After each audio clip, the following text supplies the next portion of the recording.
수첩에 보면 연평도도 있고 그리고 그 당시에 이재명 대표 그리고 우원식 의장, 김민석 총리, 정청래 의원 뭐 다양한 많은 분들에 대한 인사에 대해서 수고와 처리 내용들이 기술되어 있는데 이와 관련돼서 외부의 프로, 중국의 용역업체 지금 이 문제에 대해서 제가 좀 여쭙고자 합니다. 평소 우리 과거에도 정보사가 임무 수행 목적으로 중국의 용역업체들을 해왔죠. 제가 복수의 예비역 장성들을 통해서 확인한 결과는 현재의 문제의 용역업체를 D업체로 특정할 수 있다는 의혹들을 줬어요. 이게 사실이면 우리 국방부 차원에서 조사를 해야 되지 않겠습니까? 자, 퍼니포 홍상 기자님 안녕하십니까? 예, 안녕하세요. 점점 옷에 신경을 많이 쓰시고 계십니다. 잘 나오나? 비주얼 담당이에요. 비주얼. 잘 나옵니다. 멋있게 나오고 있어요. 예, 예. 주진우 기자, 네, 안녕하십니까? 예, 봉지혁 기자. 네, 안녕하세요. 오늘 게스트는 황명선 의원님 안녕하십니까? 안녕하세요. 오랜만에 안녕하십니까? 네네. 뵙습니다. 이 머플러도 선물 받은 거예요. 알았어요. 촛불 거기서. 요즘 패션 신경 많이 쓰시더라고요. 아주. 예. 아, 옷이 날개네. 멋집니다. 고맙습니다. 이렇게 띄워주시면 안 돼요. 옆에서 눌러야 되는데. 혼자도 막 띄우니까 띄우시면 안 돼요. 지금 황명선을 모신 이유는 뭐냐면은 이제 노상훈 수첩에 네. 중국 용역업체라는 용역업체 얘기가 여러 번 나오는데 네. 그 중에 이제 하나 띄워보세요. 전문 프로가 필요한데 외부 용역업체. 용역업체라는 단어는 여러 번 등장해요. 띄워주세요. 자료화면을 말 나올 때. 예. 그 중에서 예를 들어 전문 프로가 필요한데 외부 용역업체. 중국. 이게 뭔가. 근데 그 추정 60분에 의하면은 그 취재를 한 추정 60분에 의하면은 어떻게 수거한 인원들을 죽일 것인가. 네. 죽이는 방법 중에 하나로 프로 예. 외부 중국 용역업체가 등장한 것이다. 이렇게 해석하던데. 맞습니다. 그 참 경악할 일이죠. 저기 그 노상훈 수첩에 보면 이재명 대표, 우리 공장장님, 우원식, 뭐 김민석 총리, 정청래 등 이렇게 수고를 해서 예. 어떻게 처리할 것인가라는 게 이 수첩에 나와 있는 거예요. 어떻게 처리할 것인가. 그런데 이제 그 처리하는 내용도 군함과 폐군함 네. 그리고 민간의 대항 선박들을 이제 이용을 해서 이제 그 실미도를 통해서 연평도를 가서 중국 NLL과 이 접전을 해서 이렇게 폭침을 당하는 그런 형태로 하는데 그 사이에 누구를 쓸 것인가? 이게 중국의 프로 용역업체 사람들을 쓰겠다라는 거죠. 여기 노상훈 수첩에 보면 그렇게 해석되는 거죠 지금. 그럼요. 예. 그런데 이렇게 하려고 했던 이유는 뭐냐? 예. 그러니까 수고를 하는 데 있어서 국방부나 정보사가 개입하지 않았다라고 은폐를 시키려고 하는 것이죠. 이게 핵심이에요. 그러니까 이제 내국인을 쓰면 어떤 식으로든지 밝혀질 수도 있으니까 아예 잔인하면 잔인할수록 예. 아예 이제 중국에서 용역업체를 쓰는 그런 구상을 했다. 예. 그래서 저는 이 배에 우리 수고 대상에는 앞서 말씀드린 그분들 포함해가지고 이제 배를 끌고 이제 중국의 용역업체 프로들이 그 배를 탑니다. 지금 시나리오는 보면 예. 실미도에서 정보사는 다 내리고 예. 거기서 중국의 프로들이 이제 그 배에 타고 아, 갑니다. 이제 연평도로. 아. 연평도로 가다가 폭침을 당합니다. 그러면 중국의 용역업체에 일했던 사람들까지도 흔적이 남지가 않죠. 완전히 그냥 그런 시나리오예요? 예. 그러니까 노상원 씨가 그 대북의 그 대북 공작원들 북한에서 공작하고 내려오는 우리 공작원을 조끼를 입혀서 폭사시켜서 증거인멸하려고 했다고 하는 그런 일화가 있는데 네. 그런 것처럼 이것은 실질적으로 중국의 용역업체 프로들을 이제 해가지고 그 수거를 처리를 하려고 했던 것이죠. 우리 정보사 연단 다 내리고 예. 그다음에 중국 용역업체 계속 태워가지고 예. 중간에 폭사시켜버린다. 예. 그렇게밖에 제가 이해가 안 됩니다. 참 영화를 아주 너무 끔찍하죠? 많이 봤는지. 근데 이 실제 용역업체가 D업체로 존재한다는 거잖아요 지금 그죠? 있습니다. 그런데 이 D업체하고 2016년도에 만들어진 중국의 해상 보안업체 지금 화면을 보면은 중국의 해상 보안부에서 한국 지점 한 10명 정도 근무해요. 10명 내외로. 10명. 예. 그리고 D업체라고 하는 데는 이 D업체를 계속 이렇게 찾아보니 D업체하고 중국의 해상 보안 지점이 똑같아요. 대표자도 똑같고 그리고 주소도 똑같고 종로에 있어요. D업체라고 돼 있는데 무슨 용역을 하는 업체인데요? 용역이 뭘 하는 해상 보안이요? 해상 예. 보안은 뭐 우리가 이 해적들로부터 뭐 선박회사 뭐 이렇게 뭐 이런 형태의 일을 하는데 실질적으로 이 D업체는 확인을 해보니까 이 정보사와 관련돼서 평소에 일을 하는 업체예요. 우리 정보사요? 예.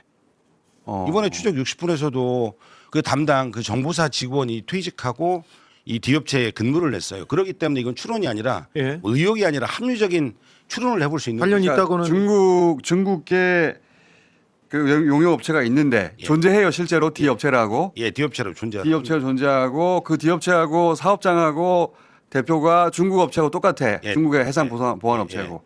근데 그러니까 같은 회사로 보이는데 예, 대표도 똑같고 주소도 똑같아요. 똑같은데. 근데 그 D 업체의 간부로 이 정보사 출신이 가 있다는 거예요? 예, 정보사에 HID를 운영하는 정보사 출신이? 예, 정보사 출신이 거기 영관급 중령이 거기 퇴직하고 거기 가 있습니다. 그건 퇴직하고 가 있는지 아니면은 실질적으로 또 위장해서 가 있는지. 정보사 같은 경우는 실질적으로 현역인데 불구하고 퇴직 처리가 돼가지고 근무하는 형태의 블락위원들도 있습니다. 그래서 이런 내용들은 정말 철저하게 수사를 통해서 확인을 해야죠. 근데 본인은 아니라고 합니다. 근데 인정한 것은 평소에 우리 정보사하고 일을 하는 업체다라고 이야기를 합니다. 그러니까 노상원이 그 D 업체를 염두에 두고 중국 용역업체라고 한 건지 아닌지 지금 확인이 안 되고 있고, 네. 그렇죠? 노상원이 뭐 인정을 안 했겠지. 그런데 그 D 업체로 특정이 되는 정황이어서 쭉 따라가 보니 그 D 업체는 정보사 전직 예. 중령이 거기 있더라. 거기 있고 이게 핵심이죠. 그리고 정보사하고 일을 지금 하고 있고. 그리고 정보사에서 용역을 이렇게 계약을 하고 뭐 이렇게 한다는 거는 확인이 되는 건가요? 그러니까 네. 뭔가 일을 실체는 있는 용역업체 그러면은 실체가 있죠. 실체가 있는 그러니까 뭔가 일을 하고 있는 예. 그거는 그러니까 다 어떤 뭐 여기는 지금 정보사하고 예. 지금 우리 대한민국 정보사하고 그 D 업체하고 지금 일을 하고 있어요. 본인도 퇴직한 중령이 일을 하고 있다. 무슨 일인지 모르는데 일을 예. 하고 있다. 그러니까 이제 정보사의 일을 좀 하는 거죠. 한 뭐 외국과 관련돼서 뭐 특수한 임무를 갖고 할 수 있는 일들이 있죠. 있는데 퇴직한 정보사의 연관급이 거기 가가지고 근무를 하고 있어요. 그러니까 지금 노상원 수첩에 나와 있는 노상원은 정보사 사령관 출신이고. 예, 노상원의 수첩을 보면은 중국의 용역 업체 그러면서 가로치고 프로. 그러니까 기본적으로 일을 안 해왔던 사람하고는 일을 할 수가 없죠. 뭔지는 모르겠는데 예. 거기에 의뢰하려고 보면 용역회사, 용역업체, 중국 용역업체 이런 식의 단어가 계속 등장하거든요 메모에. 네. 그때 염두에 뒀던 게 여기가 아니냐. 예. 아, 그러니까 저게 그 말은 그러니까 중국 해상 보안 이렇게 돼 있지만 실제로 뭐 배 고치고 이런 용역이 아니고 어떤 우리가 용병 뭐 이런 그런 의원이 느낌의 있는데 용역을 말하는 과거 중정이나 안기부에서도 이 회사를 세웁니다. 근데 네. 무슨 프론트라고 흥업, 하는데, 예. 무슨 뭐 흥업, 뭐 그리고 무슨 그 위장회사 위장회사를 만들어 그 뭐 상사 같은 걸 만들어 프론트라고 놓고 그래, 프론트 만들어 놓고 그 사람들을 블랙이온 회사를 만들어 놓고 그걸 쓰던 그런 일을 했는데 여기 정보사도 그런 회사를 몇 개 세웠거든요. 그런 회사 아닙니까 여기? 그런 회사일 수도 있고 아니면 용역업체일 수도 있지. 그런 회사일 수도 있고 아닐 수도 있는데 중요한 것은 정보사 요원이 거기에서 근무하고 있다라는 것이죠. 그러니까 예. 정보사와 관련이 있다고 봐야 되는 거죠. 그렇죠. 관련까지는 그래서 과거에 지금 앞서 우리 기자님이 말씀하신 것처럼 정보사에서 그렇게 정보와 관련된 그런 회사를 차려놓고 하는 경우가 있죠. 예. 국가를 위해서, 예, 국익을 예, 예. 위해서. 그런데 중요한 것은 내란과 관련된 내용의 일을 해서는 안 된다는 것이죠. 그래서 철저하게 조사를 통해서 밝혀내야 된다. 특히 정보사는 지금 우리 특검에서 많은 조사를 하고 있지만 압수수색이나 이 구체적으로 지금 내용들을 잘 파악을 못 하고 있어요. 노상원은 도대체 어떻게 공판이 진행되는지도 몰라요. 모르죠. 예, 김영현 증인으로 나와가지고 이번에 처음. 몇 장면 나왔는데 지난 1년 동안 뭘 했는지 알 수가 없어요. 지난 1년 동안 재판이 그랬답니다. 그러니까 네. 그 노상원이 얼마나 만만하겠어 지금. 그렇죠. 재판정이 진짜 만만한 게요. 법이 우스웠던 거죠 지금. 그러니까 지기현 판사가 진행하는 내란 재판은 다 엉망진짜 개판이에요. 영상 아침 틀었던 거 다시 한번 봅시다. 개판 영상이지 개판. 재판- 진짜 개판이 개판. 재판이 법이 우스운 거죠. 지금도 지금 변호인께서 뒤에서 궁시렁궁시렁 대듯이 말씀 안 하셔서 궁시렁대니 이게 어제 그저께라고. 궁시렁이 아니 상대편 말 아니 제발 저희가 그런 말씀 드리면 무슨 일입니까? 저 허니포 같은데? 허니포보다 더해. 뒤에서 웃고 있잖아 지금. 한 번씩 계속 궁시렁궁시렁 대고 있지 않습니까? 우리도 저렇게는 안 해요. 그렇기 때문에 변호인들의 이의제기는 저 판사가 웃고 있어요. 주신분이 마친 이후에 재판 진행이 전혀 안 돼요. 저러니까 노상원도 재판장이 웃기지. 재판장 그리고 김현태 그 단장 나와가지고 안기영이 연출했다고 그 그거. 거짓말하는 거 봐. 거짓말하는 거 봐 이제. 제가 그날 현장에 있었어요. 네. 우리 안기령 대변인 거기서 봤거든요. 네. 막 막 헐레벌떡 뛰어. 김현태 그날 저는 그날 봤거든요. 예. 그래서 그 사람한테 가서 예. 막 따지고, 그날 봤죠. 예. 어. 따지고 너 그러면 안 된다 이렇게 얘기했을 때 그 도망갔다가 다시 들어오고 도망갔다 들어오고 그 눈빛을 잊을 수가 없는데 그 다음 날은 아니 며칠 개엄 후 며칠 동안은 쫄아 있었어요. 그래서 울면서 기자회견 사과하고 울고 예. 그랬잖아요. 우리 근데 거기 지금 갔었잖아. 예. 근데 1년 지나니까 이거 뭐 이거 할 만한 것 같거든. 재판정 보니까 개소리를 하고 있어 개소리. 계속해서 그 군인들을 특공대 대원들을 계속해서 국회를 안기령이 점령하라고 미리 계속 촬영 준비를 해가지고 보디가드하고 와가지고 자기를 찍었다잖아. 자기들을. 어디 보디가드가 그 국회를 들어올 수 있어요. 말도 안 되는 소리. 보디가드를 언제 데려왔다는 거야? 개엄하고 나서. 본인들이 전부 다 통제하고 있는데. 그러니까 개엄을 미리 알았어야 되잖아요. 그러면. 예. 그럼 점집을 차려야지. 안기령. 말도 안 되는 소리를 하고 아까 있어. 말씀하신 그 노상원이 정보사령관 재직할 때 폭탄조끼 입혀서 그러니까 임무를 수행하고 돌아오는 HID 요원들을 폭사시켜라 라는 증언은 국회에서 작년에 박민우 준장이 했거든요. 했죠. 박민우 준장이란 분은 노상원 밑에서 같이 일을 오래 했고 정보사 100여단장으로 있다가 문상호와 다툼이 납니다. 그래서 하극상 사건이 일어나요. 그러면서 100여단장을 경질시켜요. 노상원이 경질시킨 거예요. 박민우가 자기 통제에 잘 안 따르니까 이 사람을 1군단인가로 보내버립니다. 부군단장으로. 네. 근데 이분이 증언했을 때 이분이 HID 속초 부대장이었어요. 부대장이었습니다. 그러면 폭탄조끼가 정말로 제작이 됐는가가 중요하잖아요. 네. 근데 사실은 최근에 폭탄조끼 납품 관계자가 연락이 왔었고요. 지금 사진을 보시면 그 안에 조끼 안에 들어가는 그 폭탄 설계도를 본인이 복구해서 지금 샘플을 제작해놨다고 하시더라고요. 야. 네, 조만간 그러니까 또 하려고 했던 거야 진짜로. 아니 납품이 됐대요. 아, 야. 네, 납품이 됐다 그래서 제가 이제 조끼를 입고 오지는 마. 증빙 자료와 야. 저 납품을 그러니까 저때 당시 저 설계도를 해서 지금 제작을 다시 하나 해놨다고 합니다. 그리고 조만간 제가 조끼를 들고 폭탄을 빼고. 예. 폭탄을 빼고. 모르죠. 우리는 폭탄이 뭔지 모르겠는데 예, 저거 들고 한번 올 텐데 그러니까 그 말은 뭐냐면 이 용역업 채권도 사실은 이제 정성욱 대령이라고 노상원이 롯데리아에서 2명의 대령을 회유를 하잖아요. 승진을 미끼로. 정성욱 대령하고 아마 김봉규 대령인가 이 두 분인데 이 정성욱 대령이란 분이 예전에 제가 한번 말씀드렸죠. 2016년에 북한 식당 여종업원 집단 탈북 사건 때 공작을 했던 분입니다. 이걸로 대령 승진을 바로 해요. 네. 대령 승진을 진을 안 달고 그냥 바로 하는데 이분을 제가 사실 한번 만났어요. 그 보도를 제가 해가지고 이분이 수사를 받았는데 어쨌든 그런 이런저런 인연으로 실제로 한번 만나가지고 이야기를 한 적이 있는데 말씀하셨듯이 이 중국 용역업체와 관계가 있다면 정성욱과 관계될 확률이 높죠. 왜냐하면 현재 이 박민우 준장을 밖으로 내보내면서 육사 출신의 인간 정보에서 최고 탑 베테랑 블랙은 정성욱입니다. 그 정성욱이 모르는 업체는 있을 수는 없어요 지금 네. 현실적으로. 네. 그 이번에 그 D업체의 정보사 그 간부가 거기 취업돼 있는 사람이 이번에 그 인터뷰 과정에서 보면 노사원과 정성욱의 그 관계에 대해서 네. 이야기를 네. 하는 게 나오더라고요. 그러니까 지금 우리 기자님께서 말씀 주신 것처럼 정성욱도 굉장히 중요한 사람 중에 한 명일 수 있죠. 근데 이제 안타까운 건 저는 그때 정성을 만났을 때 굉장히 위축돼 있고 왜냐하면 이제 본인은 어떻게든 준장 원사 달아보려고 그때 이제 협조를 좀 하고 아마 돈도 좀 줬을 거예요. 노상원한테 500만 원인가 줬는데 이런 사람들 사실은 플리바게닝이 되잖아요. 특검에서는 특검을 해서 했으면 이런 정보까지 나왔을 텐데 이런 이 용역업체나 이런 적극적인 지수를 하지 않은 걸로 제가 들었거든요. 자, 근데 이제 저 중국 용역업체 얘기하니까 뭐가 생각나냐면 이거 1년 전이에요. 김병주 의원이 작년 12월 달에 뭐라고 주장했냐면 블랙 요원 선발할 때 중국어 능통자를 뽑은 정황이 있다고 그랬어요. 그때 생뚱맞았거든요. 그 기사 한번 찾아봐 주세요. 그래서 뭐 중국어 능통자가 왜 필요해? 네, 외국어 얘기 나왔어요. 잘 기억해 보시면 저는 기억하는데 저희 방송에 나와서도 그 얘기를 네. 했기 때문에 중국어 능통자를 왜 뽑지? 라고 했던 적이 있어요. 네. 그게 작년 12월이에요. 개엄하고 나서 한 보름 정도 있다가 근데 초기에 막 제보 받고 막 할 때 그때 영상이나 기사 있으면 찾아봐 주세요.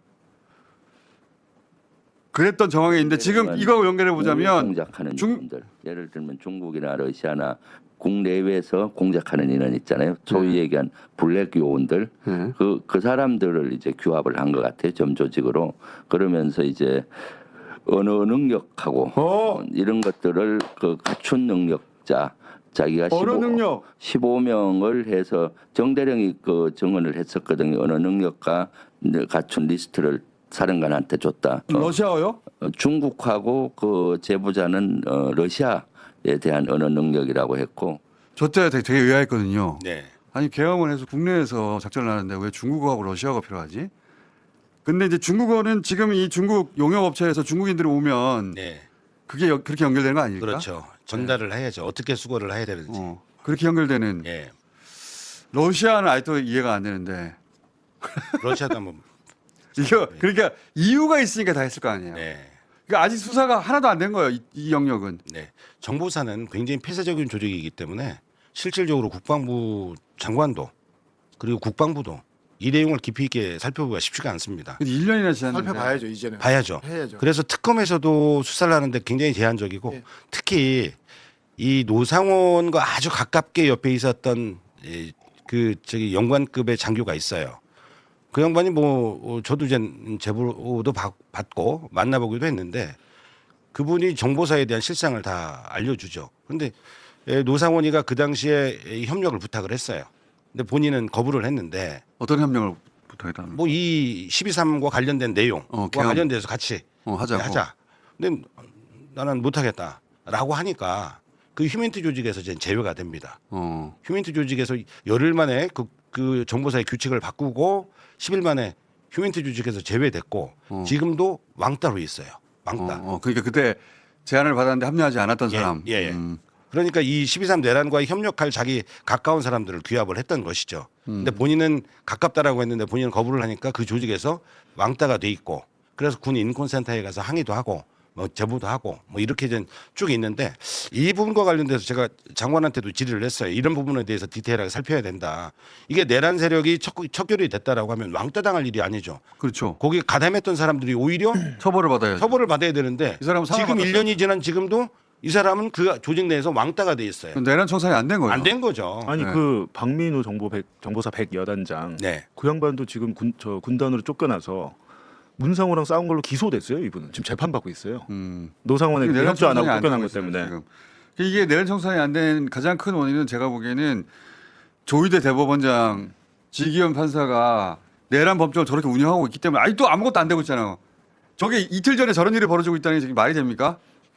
아니, 그러니까 이 남은 내란 과제들을 법정에서? 국방부 뭐 정보본부가 한다든지 국방부 검찰단이 한다든지 이게 안 된다는 거거든요. 그래서 특검으로만 반드시 가능하다는 게 군 내부 관계자들이 그래요. 야 여기 안에서 하면 이거 절대 안 안 되죠. 되지. 특검이 이게 할 일이 많네. 이 노상원 수사는 그래서 사실상 아직도 밝혀진 게 없는 거예요, 그죠? 하나도 정보사에 대해서는 구체적으로 밝혀진 게 없죠. 그러니까 지금도 그 참여 안 했던 사람은 지금 왕따가 돼 있고. 그래서 저는 지금 현재 총리실에 지금 헌법존중 TF단도 있지 않습니까? 네. 특히 여기 정보사는 굉장히 폐쇄적인 조직이기 때문에 지금 전체적으로 지금 이제 특검이 거의 마무리돼 가는데 그래서 종합특검이 저는 더 필요하다라고 보고 철저하게 이 12.3 내란과 관련돼서 아직도 누가 기획했는지 윤석열인지 노상원인지 김용현인지 구체적으로 누가 어떻게 했다라는 내용들이 정확히 아직도 지금 미궁에 빠져 있는 거 아닙니까? 그렇기 때문에 저는 핵심적으로 이 정보사 이 내용과 관련돼서 디테일하게 좀 철저하게 저는 수사를 해야 된다라고 생각을 합니다. 이게 지금 중국 용역업체가 실체가 있는 것이고 거기에 정보사 요원이 가 있다. 네. 전직. 네. 거기까지는 확인이 된 거잖아요. 그죠? 예. 그리고 어쨌든 노상원이 계속 수첩에 용역업체를 6번이나 썼고 그중에 중국 용역업체라고 쓰기도 했으니까 네. 뭐가 있는 거예요. 있지요. 그리고 중국어 능통자료를 그때 선발하려고 했다니까 뭐가 있는 거예요. 있지요. 실체가 있는데 수사가 안 됐다. 수사가 안 됐다. 수사를 해야죠. 특검 이게 때 노상원 관련 수사를 제대로 해야 될 것 같고